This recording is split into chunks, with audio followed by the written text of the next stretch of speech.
Bonjour à tous, je me présente Myriam Ben Simon, psychothérapeute, conseillère conjugale et parentale. Aujourd'hui, je voudrais vous dire quelques mots sur l'éducation. L'éducation qui est un vaste domaine. Je voudrais en fait vous donner une astuce pour nous aider à mieux comprendre nos enfants et surtout à les aider à mieux réagir à nos injonctions. On leur dit parfois de ranger leur chambre ou de remettre quelque chose en place ou d'aller se mettre en pyjama. Évidemment, il y a toute une variété d'injonctions qu'on peut leur donner et on se rend compte que parfois ils ne nous écoutent pas. Et ça a le don, effectivement, d'énerver au plus haut point le parent. D'abord, première chose, parce que très souvent, on prend à tort la chose personnellement. On a l'impression que c'est un manque de respect manifeste si l'enfant ne nous écoute pas.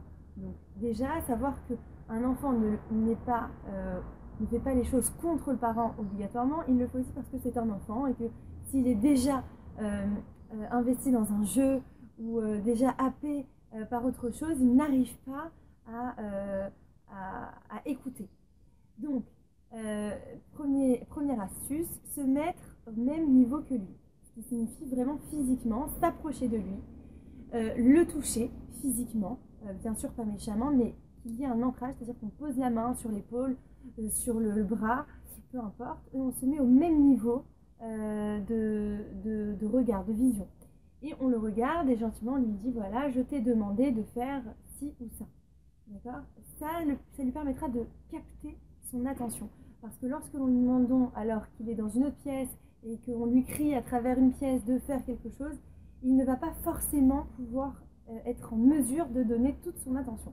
Donc pour l'aider, et lui et nous à ne pas nous énerver, mettons-nous au même niveau et ça donnera de bons résultats.